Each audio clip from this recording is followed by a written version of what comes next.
بسم الله الرحمن الرحيم. مشكات المصابيح جلد أول كتاب الإيمان حديث مسلسل سلوشتم في اعتبار باب نهج الشم. وعن معاذ بن جبل رضي الله عنه قال لمعاذ بن جبل رواية أغويلي قال لي رسول الله ما توفر مائل رسول الله صلى الله عليه وسلم برما نبي عليه الصلاة والسلام فرمود مفاتيح الجنة دی جنت چابیانی دی جنت کلیانی کلیدهای جنت شهادتو اغا گواهی ویل ده الله اله الا الله سی معبود بر حق نشتا مگر یو الله ده. مفاتیحو دا جمع دی مفتاح ده امدارنگا بل جمع رازی فوزن دی مفاتیح سره مفاتیح او مفاتیح دوال رازی دا اسم آله ده لفتحا يفتحو فتحا فهو فاتح والمفعول منه مفتوح فتح يفتح خلاصولو تواي مفاتيح یا مفاتح آله دی خلاصولو آله باز کردن و قرآن کے مستعمل ده وآتيناه من الكنوز ما إن مفاتحه لتنوء بالعصبة أولي القوة مجد قارون تورق دمر خزانه إن مفاتحه يقنن دي كلياني كليدهاي او لتنوء لتثقلو دیاغه کلیان د درنیدلې بالعصبه په یو جماعت د خلکو اول القوه خاوندان د قوت ما به قارون دادم از خزانه ها آن قدره که یقینا کلیدهای آن گرنگ می شد به یک جماعت قوی و مضبوط. نو چابیان د جنت سری کلیدهای جنت که است اغا دا لفظ ده شهادتو گواهی ویل دی الله اله الا الله سی معبود بر حق نسته مگر یو الله. شهادتو ویلو دا مصدر ده شهده یشهد شهادتا فهو شاهد والمفعول منه مشهود. شهده یشهدو لفظ مشترک ده ډیری معناګانې لري نوري معناګانې بخپل ځای کې کوو. دلته شهادت په معنا د اخبار عن ایقان القلب د زړه له یقین نه خبر ورکول. نو دغه لفظ د شهادت دا مستلزم سو یقین تصدیق او اقرار دواړو ته ځکه په ایمان کې چې یقین قلبی نه وي هغه شهادت نه ده هغه لکه د منافق شهادت ده هغه قبلیږي نه. نو دلته بل تصدیق قولی نه تصدیق قلبی نه ته په ژبه خبر ورکوي نو اقرارم سو تصدیقم سو. سړی گواهی وایي یعنی اخبار له یقین قلبی نه ورکی چې معبود بر حق نسته مگر یو الله. ظاهرا یو سوال کیږي چې دلته خو شهادت ان محمدن عبده ورسوله شهادت رسالت خو دلته نه د ذکر.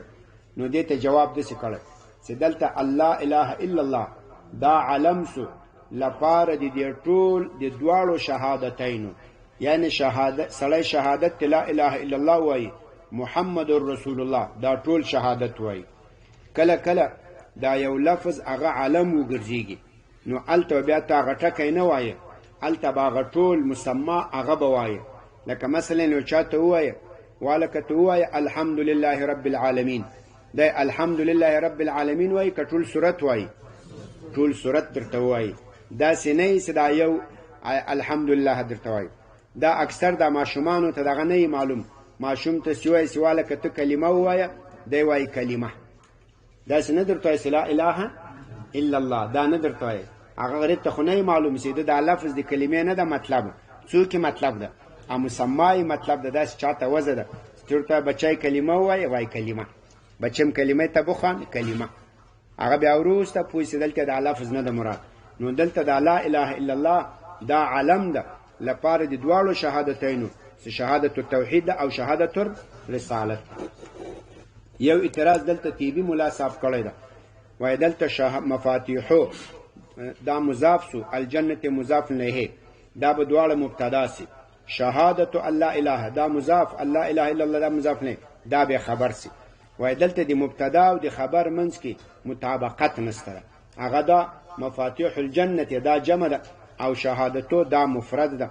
نو یا خو باید دواړه جمع راوړي وای مفاتيح الجنه شهاداتو الله اله الا الله یا دواړه مفرد راوړي وای مفتاح الجنه شهادتو الله اله الا الله د جنت کلی سي ده هغه لا اله الا گواهی ویل دي د لا اله الا الله.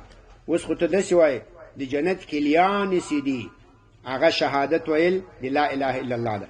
نو شهادت ویل د لا اله الا الله دا خو یوه کلی ده، دا خو ډېرې کلیانې نه دي، کلیدهای جنت شهادت دادن لا اله الا الله سی خو یک کلی شد، بسیار کلیها نشد. دا ظاهرا اعتراض سو چې د مبتدا او د خبر منځ کې مطابقت نسته من حیث الجمع والافراد. دې ته مختلف جوابونه کړي دي. اول جواب یې داسې کړ چې دا شهادت د توحید صرف شهادت دا منجي نه ده، هغه شهادت چې لغې سره اعمال هم وي. نو شهادت التوحید دا مستتبع ده، دا غوښتونکی ده د اعمالو. نو اعمال خو بیا ډېر دي، صلات، زکات، حج، روزه، جهاد وغیره، دا ټول عبادات ولره مستتبع سو. نو گویا که شهادت دا ډیر شهادات سو، ځکه ډیر اعمال پی باندې مرتب سو، بسیار اعمال سره ازی مرتب شد، یه مستلزم و مستتبع بسیار اعمال را شد. ازی خاطر یک شهادت را بسیار مفاتیح گفته. ملا علی قاری صاحب دیتا جواب کرده وای دلتا لدی شهادت نه جنس مراد ده. ایجا از شهادت جنس مراد است، یو فرد نه ده مراد. شهادت الله اله یعنی جنس شهادت او جنس اطلاق په قلیل او په کثیر په ټولو باندې کیږي. دا خلاص. دریم جواب دې څه کړه چې دلته دا شهادت لدينا شهادت تی هر فرد مراد ده. یو شهادت تی ما او دی تا نه. مفاتيح الجنة شهادتو كل مسلمين الله اله الا الله. شهادت تی هر مسلمان ده پدې چې معبود برحق نسته مگر یو الله.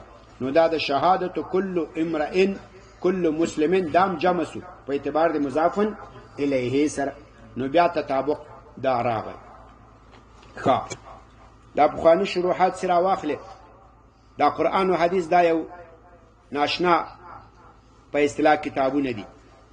سړی بالکل سبدې کې سمه مطالعه او څېړنه او دا وکړي، الله تعالی دې موږ ته توفیق راکړي. سړی پوه سي دا رښتیا هم د الله خبرې دي. که د الله خبرې نه وای داسې بله هر شي نه به خبر نه وو. ایتو از هر چیز خبر نمی بود. پلانه شروحات سره واخلې. هغه وای دلته استعاره سوي ده، اینجا استعاره شده. څنګه استعاره شوي؟ دا شهادت الله اله الا الله دای مشابه کړي د لکلی سره چې موږ تاسو کل په خلاصو شی په خلاصو کل. نو په هغه کلی سره بان کلی کې ما به قلف باز میکنیم، به او دروازه بند باز میشه. په لا اله الا الله سره د جنت دروازه خلاصيږي. نو دا لا اله الا الله مشابه سو لکلی سره په فتح کې. نو لا اله الا الله ته شهادت لا اله الا الله ته دې کلی ویل استعاره مجازا. څه شي دغه تکلف به وغو کول. ځکه په خوا زمانه کې هغه مفسرین شارحین هغه په دې باندې نه پیدو چې دا کلی داسې نه چې خامخا دا له وسپنې جوړی په یو شي کې ورچخ کې بیا یې تاو کې بیا هغه شی په اخلاص. هغو غریبانو ته نه وه معلومه، الله ته معلومه وه. نبی اسلام ته الله ویلي وو چې دا کلی خالي دا وسپنې شي ته نه وایي. کلی دا یو عام مفهوم ده. دا کله خبرم کلی سي، غږم کلی سي، د ګوتې دا اشاره دغه د ګوتې علایم نقشونه دا هم څه شی سي کلی سي. نن سبا استعاره نشته ده. ولی نن سبا موږ د کلی په مطلب پوسو. ما نام کلی را شناختیم که کلی صرف آهین را نمیگه سیتی په کلب کې ورچخوي. خبرم کلی وي. خبرم څنګه کلی وي. پاسورد سی ورته وایي. کمپیوټر او موبایل اوس ته خپل کمپیوټر ته پاسورد ورکې د خپل بسم الله الرحمن الرحیم هغه څنګه خلاص بل کې ورته وایي هغه بیا نه خلاصي. دا د شتل تلاوه درېګه د جنت لدینه قصه بسل وړه ده. هغه د الله تعالی خلق ده. د جنت دروازې ته سو درېږي اشهد ان لا اله الا الله. کدی دا له یقین قلبی نه ویلو هغه کلی په دیم پیږي. دا پاسورد د خلاصي کدی نه ویلي منافق من ولاړ اشهد ان لا اله الا الله ورته خلاصيږي نه بيخي نه خلاصيږي. هغه ته معلومیږي دا یقین قلبی نشته ده. دا د څه چل نن سبا استعارو مسارو ته حاجت نشته ده. لا اله الا شهادت التوحید داسې جنت دروازې ته ودرېږي او له اخلاص نه وای او په دنیا کې نیم په اخلاص سره ویلي بس ذاتي بخپل دروازه خلاص سي. لکه نن سبا داسې دروازې شته کنه اباز دروازو ته سمازي ورنږدې سي څنګه سي خلاص په بل باندې سلاس کېږي. اباز به داسې د سترګې اشاره ورکړي چې د شروع غره څنګه سي خلاص. ډېر پاسوردونه دي کلی اوس هغه کلی نه ده لکه پخوا زمانو چې چا پیژندله. له دې نه معلومیږي چې دا قرآن دا حدیث دا د الله له طرف نه وحی ده. که دا وحی نه وای داسې محیط علم به نه و. ډېر لا بعضې مسایل دي موږ لا سم نه پیږو. الدهر یفسر القرآن، دا زمانه به د قرآن څه شی کوي؟ تفسیر کوي. ډېر لا موږ هم بعضې ځایو کې وایي دلته دا مراد ده دا مراد ده، هغه موږ بیخي په سم مراد خبر هم نه وي، ځکه هغه اصلي مطلب ته ورسېدلي نه. لکه په دې کې پخوانۍ استعارې کولې، نن سبا استعارې ته حاجت نشته. ښه دا خلاص.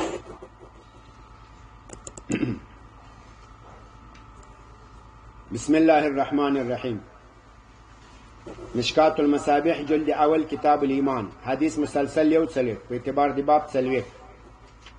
وعن عثمان، لعثمان رضی الله عنه روایت ده، قال اغوی ان رجالا، یقینا دا بعض کسان، من اصحاب النبی، لیارانو دی نبی صلی الله علیه وسلم، حین توفی، کله چې نبی اسلام وفات شو، حزنوا، دی خفه شول. یقینا بعضی از یاران نبی علیه الصلاة والسلام وقتی که نبی علیه الصلاة والسلام وفات شد، حزنوا، دی بسیار خفه شدن یا بسیار حزین شدن علیه، با وفات نبی علیه الصلاة والسلام، حتی ترده کاد یکادو کودن، په معنا دی قربه، ترده چې قریب شو دا بعضهم، بعضی دی یوسوسو، چې دیتا وساوس پیدا سی، دیتا وساوس پیدا سی. وسوسه یوسوس وسوسه، دا مضاعف رباعی ده، لکه قحقه یقحقه قحقهه، دا فهو موسوس والمفعول منه موسوس، دا دو معناګانې لري.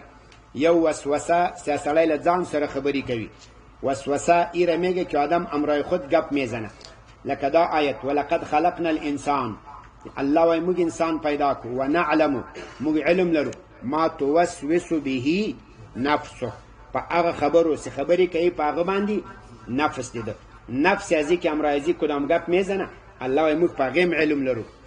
دویم وسوسه دا القاء الشر توای فی نفس المؤمن من جانب الشیطان، شیطان سے چا په زړه کې یو خبره واچوي بده، دې ته وسوسه وایي، هغه مستعمل ده.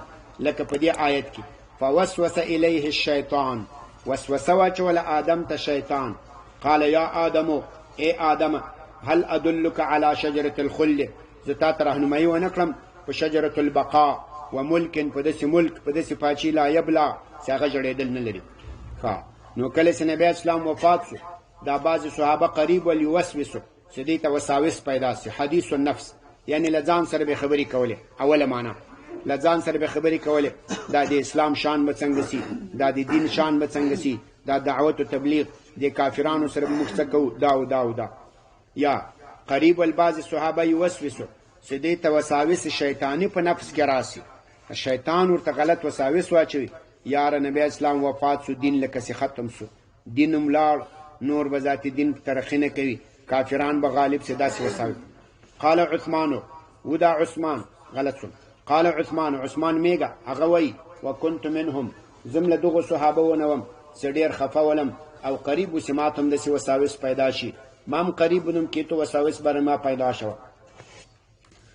فبینما، نو په داسې وخت کې انا جالسون، در وقتی که من نشسته بودم، مر علیه عمرو، په ما باندې عمر راغی، ما یک جای نشسته بودم، عمر سری ما آمد، وسلم، په ما باندې سلام وکړو، فلم اشعر، زه پوی نسوم. شعر یشعر باب نسرین سروده، شعر یشعر شعورا فهو شاعر، دا په معنا دی پوهېدلو، اصلا شعر یشعر دا له شعر نه ده، شعر ویښته ته وایي، شعر یشعر په یو باریک شي باندې پوهېدل، لکه ویښتانو غوندې باریک مسایلو، مثل موی واره به مسایل باریک فهمیدن، دې ته شعور وایي. وما قرآن کې بار بار مستعمل ده، وما يخدعون الا انفسهم وما يشعرون، دا منافقان دوکه نه کوي مګر خپل ځان سره، او دوی شعور نه لري، دوی په باریکو خبرو نه پیږي.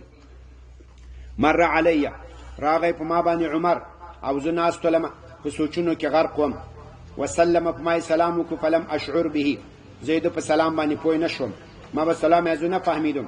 فاشتکا عمرو الی ابي بکر، عمر لاړ ابو بکر ته شکایت وکړو، چې یاره دا عثمان هم ناشنا سړی ده، ما په سلام وکړو، ما سره سلام کردم، جواب نه ده. شکایت وکړو عمر ابو بکر ته رضی الله عنهما، ثم اقبل بیا دواړه ما ته مخامخ راغلل. اقبل يقبل اقبال فهو مقبل روی بروی آمدن. باب دی افعال د قبول قبول پیش رو رمیګه مخه طرف ته وای. اقبل يقبل اقبال مخامخ راتلل. دواړه مخامخ ما ته راغلل حتی تر دې سلم دواړو ما باندې سلام وکړ علی فرما جميعا. فقال ابو بکر ما حملك حمل يحمل حملا فهو حامل باعث کول سبب کول کوم شي ته باعث کړي کدام شي ته باعث کړ ان په دې خبره لا ترد على اخيك ست جواب نه وای رد السلام نه کوي په خپل ورور عمر باندې سلام هو جدي سلام. قلت ما فعلت ما دا کار نه کړي نه تو نه کړم که عمر سره ما سلام داده باشه و ما جواب گفتن نباشم. فقال عمر ویل بلا بلکې د سینه ده چې تو ایمانه ده کړي والله لقد فعلت فالله قسم چې تا دا کار کړي. قال قلت عثمان وی رضی الله عنهما ورته والله فالله قسم ما شعرت زنیم پوسوي انك مررت چې ته په ما راغلې ولا سلمت یا تا په ما سلام اچولې ما نه فهمیدم که تو سره ما آمدی و سره ما سلام دادی. قال ابو بکر ویل صدق عثمان بالکل رښتیا وایي تو سره سلام دادی آمدی یه نه به آمدن تو فهمیده نه به سلام تو راست میگه. قد شغلك عن ذلك امر زه پوهیږم عثمان تو راست میگی تو را مشغول کرده عن ذلك لدغه علم په عمر باندې عن ذلك لعلم نه په سلام دی عمر باندې یقینا تو را مشغول کرده شغله یشغل شغلا تو را مشغول کرده عزیز سخن امر یک گپه. عثمان ویل فقلت ما ورتل اجل بالکل اجل دا حرف دی ایجاب ده په معنا دی نعم بالکل زه دی عمر له سلام نه او دی اوغله خبرېدلو نه یو خبري مشغول کړم. قال دا قول قائل دی ابو بکر ده. ابو بکر ما هو دا کومه خبر ده چې مشغول کړی. قلت عثمان دا دی قائل عثمان ده. عثمان ویل توفى الله تعالى نبيه الله وفات کو واخست خپل نبی الله نبی خود را گرفت قبل ان نسأله وړاندې لدی چې موږ لدنه پښتنه وکړو پیش از آن که ما از نبی علیه الصلاة والسلام بپرسیم عن نجات هذا الامر لخلاصون لخلاص دیگه خبرینه ما ازو پرسش بکنیم از خلاص شدن از این سخن. نجات مصدر ده ناقص واوی ده نجا ینجو نجاتا فهو ناجن خلاصون خلاص شدن موږ تاسو مستعمل نجات دریافتن. وای نبی اسلام له موږ نه لاړو نبی اسلام له الله از ما گرفت پیش از که موضوع پرسش بکنیم وړاندې له دې نه چې موږ له دونه پوښتنه وکړو د خلاصون د دغه خبرې سي دغه خبرې خلاصون په څه کې ده. قال ابو بکر ورته قد سألته ما له نبی اسلام نه پوښتنه کړې عن ذالک عن نجات هذا الامر د نجات د دغه خبرې نه نجات هذا الامر تفصیلی کوو.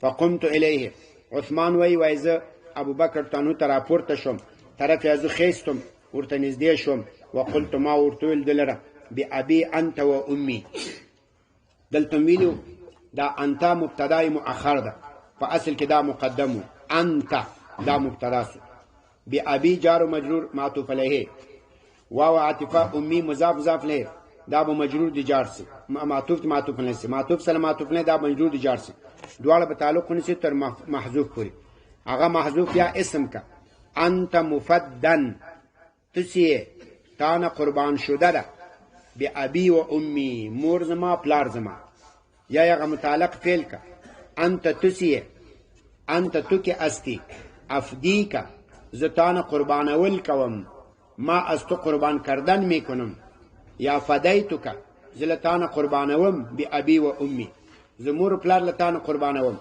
انت احق بها احق په معنا دی اجدرو الیقو تر ډیر الیقیه تر ډیر احقیه په دې کلمه باندې ستابه دې پښتنه له نبی علیه الصلاۃ والسلام نه کړي ولی ابو بکر تانو خلوی بندو لوی بنده لوی شاګرد هغه لوی سوالونه کوي غټ پښتني کوي ته په دې ډیر لایق ستابه دا پښتنه کړي. قال ابو بکر قلت ما ورته یا رسول الله اې دې الله نبی ما نجات هذا الامر څه شی د خلاصون دي دغه خبري نجات از این سخن چی است و کدام علاج است که ما از این سخن به او نجات پیدا میکنیم؟ فقال نبی علیه الصلاة والسلام را تو فرمایل من قبل مني څوک سلمان قبول کې هغه خبر الکلمه هغه خبر التي هغه عرضتو چې هغه ما پیش کړی و علی عمی په خپل تر فردها غرد کړه علی فرما فهي له نجات دا خبر دلره نجات ده. نبی اسلام بر ما گفت که نجات آن سخن است که او را ما پیش کردم به کاکای خود ابو طالب و او رد کرد، او کلمه را قبول نکرد. دغه کلمه چې څوک قبول کی دا دلره نجات ده، څنګه لا اله الا الله ده.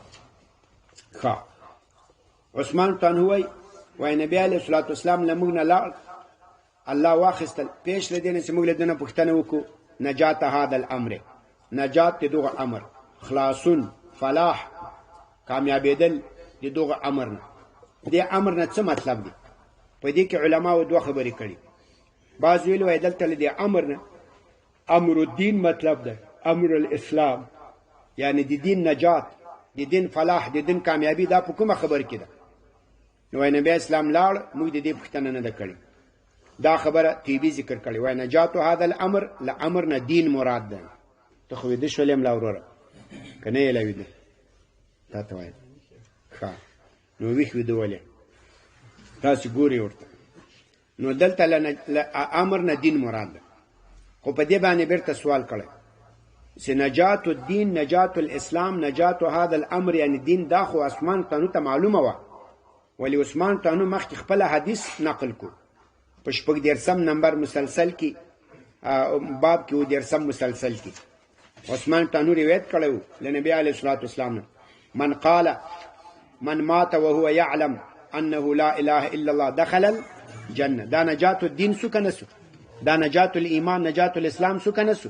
نو څنګه دی اوس بیا وایسي موږ له نبی اسلام نه د نجات هذا الامر پښتنه ونه کړه؟ اخو د خپل روایت کړی دا اورېدلې ده یا پښتنه کړی یا اورېدلې ده.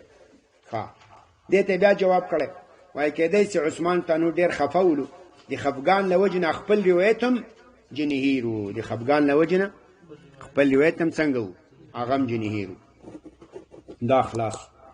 دویم جواب دا یې ډېر ښه کړی ده وای دلته له دې نجات هذا الامر له دې امر نه امر الوسوسه مراد ده. موږ له نبی اسلام نه پوښتنه ونه کړه نجات هذا الامر نجات عن الوساوس. کتا پام کړی حدیث له اول نه په څه شي کې روان ده؟ په وسوسو کې روان ده. چې نبی اسلام وفات سو، بعضې صحابه ډېر خفه سو، قریب و چې دوی ته وسوسې پیدا سي، او زم په دې خفه صحابو کې وم او داسې غرق ولم چې عمر پې باندې راغی سلام یې وکړو، زه نه په راتلو خبرو نه په سلام کولو خبرو. بیا لاړ ابوبکر ته شکایت یې وکړو. ټوله کیسه په چا کې روانه ده. وروسته ابوبکر راته ویل ته ولې خفه یې؟ ما ورته ویل چې نبی اسلام لاړ موږ نجات ته دې خبرې ونه پوښتل. نجات ته کومې خبرې؟ نجات عن الوساوس. نجات یو خو د حدیث له مضمون سره ډېر ښه برابرېږي، او بل وګورئ دا حدیث ابو یعلا هغه په خپل مسند کې روایت کړی، هلته تصریح سوي ده، هلته چې له امر نه امر الوساوس مراد ده. تاسې وګورئ. ښه یا لیتنی هلته د حدیث الفاظ یو څه فرق لري. عثمان صاحب وایي کاش کې سألت رسول الله، کاش کې موږ له نبی اسلام نه پوښتنه کړې وای ما الذي ينجينا من هذا الحديث، کومه خبر ده چې هغه به موږ ته نجات راکړي له دغو خبرو. الذي يلقي الشيطان في انفسنا، کوم چې شیطان یې د موږ په زړه کې اچوي. شیطان چې په زړه کې خبر واچوي هغه ته څه وایي؟ وسوسه. وسوسه هم څه معنا وکړه؟ یو حدیث النفس بل القاء الشیطان الشر في نفس الانسان. فقال ابو بکر، ابو بکر تل فاني والله لقد اشتكيت ذلك، ما په الله قسم نبی اسلام ته شکایت وکړو چې یا رسول الله یو دم راوکه کانه موږ ته خو وساوس راځي چې له وساوسو نوم خلاص کړي. نبی علیه الصلاة والسلام ته وسألته او لغنم پوښتنه وکړه ما الذي ينجينا من هذا الحديث، کومه خبر ده چې موږ ته له دې حدیث النفس نه نجات راکړي. الذي يلقي الشيطان في انفسنا.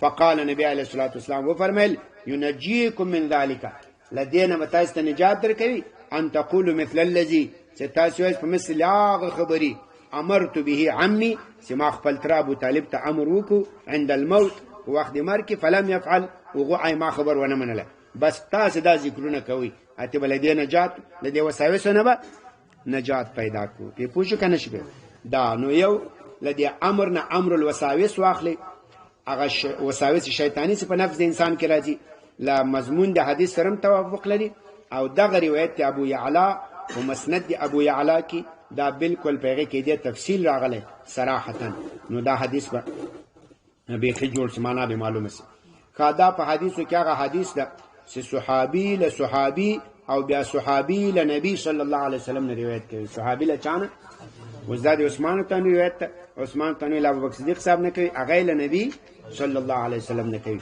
نو دا کې چرته چا درته د حدیث راته وای دا ورته تاسو د کړی بسم الله الرحمن الرحیم مشکات المصابیح کتاب الایمان جلد اول حدیث مسلسل 2 په اعتبار د باب 3 وعن المقداد انه سمع لمقداد ابن الاسود نه روایت هغه وای یقینا دیسه دعا ورېدل رسول الله صلی الله علیه وسلم يقول نبی علیه الصلاة والسلام فرمایل لا يبقى پاتې بنشي على ظاهر الارض د ځمکې په مخ باندې په پشت زمین بروي زمین نه میمانه بیت مدرن کور د خاوري د خټي مدر دا جمع ده مفرد مدرتون راځي مدرتون راځي دا سي خټه راواخله دا لنده کې کلکه کې به کې دی وچسي دته مدار وایي موږ تاسو لوټه ورته وایي خلوخ میګه چې میګه خلوخ دا پخڅه مخصیص جنوګو ای پخڅه کې میزنه په پخڅه کې خوتیګه میګه نه ټول خټه سره څنګه کی سره وی تپی ولا وبرن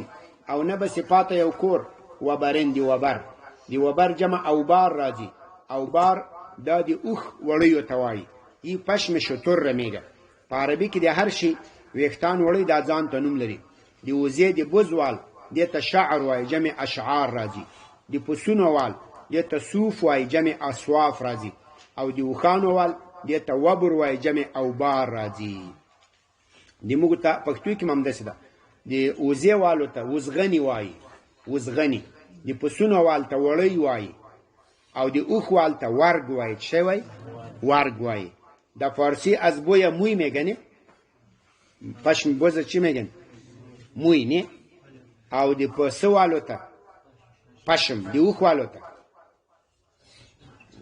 چه پشم شطور خواه داغت شل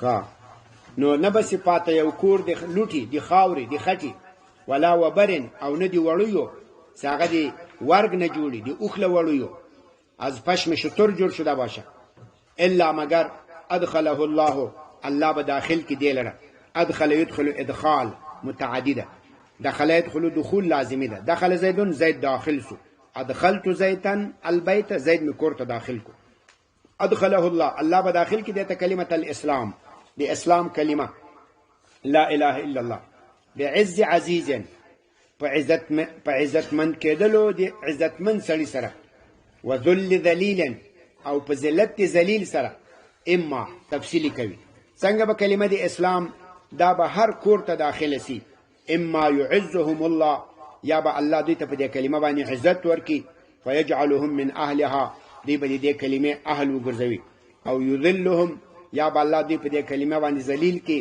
فيدينون لها نو دی به منقاد دې کلمه ته مقداد ابن الاسود وای فقلت ما صدا حدیث واوریدل نبی اسلام سره مال ځان سره ویل فيكون الدين كله لله نو په دې وخت کې بسلتا غلبه دا ټول الله تعالی لري مقداد ابن الاسود مقداد دا د نوم ده کنیه ابو الاسود ده یا ابو عمرو ده او دای مشهور ده په مقداد ابن الاسود سره دا اصلا د اسود زوی نه ده دا اسود ابن عبد یغوس د په زویتوب نیولې دا مقداد په تبنی په زویتوب باندې نیولې دا اصلي پلار مقداد ابن عمرو ده مقداد ابن عمرو ده هغه اسود ابن عبد یغوس ایره به تبنی به پسری گرفته بود په زویتوب نیولې ځکه هغه ته اضافت کیږي لسابقین فی الاسلام نه ده مقداد ابن الاسود شپږم کس دا کس د سید ایمان راوړل په هجرت باندې قدرت نه درلود ځکه حالات او اسباب دا نه ورته برابر نو بیا یو وخت مشرکین یو فوج ولېګل د عکرمه ابن ابي جهل تر مشري لاندې عکرمه لا په دې وخت کې ایمان نه راوړل دغه مقداد ابن الاسود او عتبه ابن غزوان دوی دواړه د مشرکینو په دې فوج کې روان سولو له مشرکینو سره. هلته بیا د مسلمانانو له طرف نه عبیده ابن الحارث نبی اسلام مجاهدین برابر کړي ول، هغه مقابلې ته راووتل. بیا ثنیة المره یو ځای ده، دلته دواړه فوجونه سره مخامخ سو، د مؤمنانو د مشرکانو، خو جنګ ونه سو. دغه مقداد ابن الاسود او عتبه ابن غزوان دا د مشرکینو له فوج نه ور وتښتېدل. چاته ورغلل؟ مسلمانانو ته. دی له شا ډزې مزې غشې مشې ډېر پسې وویستل، خو هغه کار یې ونه کړو. دواړه لاړل هلته ور ورسېدو، د مجاهدینو سره یو ځای سو او په نور جنګ ونه سو. صرف سعد ابن ابي وقاص یو غشی د کافرانو خواته ور وویشتل. له همدې وجې نه سعد ابن ابي وقاص ته اول کس وایي چې د اسلام په لاره کې غشی ویشتلی ده، ځکه دا د نبی اسلام اوله سریه وه، د مجاهدینو اول جماعت و چې دا یې د کافرانو خواته ورلېږلې وه. مقداد ابن الاسود له دغې ورځې نه دی مهاجر سو، مسلمانانو صف کې دی راغی او د په جنګونو کې به له ده سره آس و. همیشه د بدر په غزوه کې هم له ده سره آس و، یو له ده سره آس و، یو له زبیر ابن عوام سره د بدر په غزوه کې، له بل چا سره نه و. یو دریم هم ښیي مرثد ابن ابي مرثد غنوي وایي له هغه سره هم آس و. نور په ټول دا 314 مجاهدینو د بدر کې له بل چا سره آسونه نه ول، نور ټولو سره یا پیاده ول یا به اوښانو. مقداد ابن الاسود نوی مناقب ذکر دي.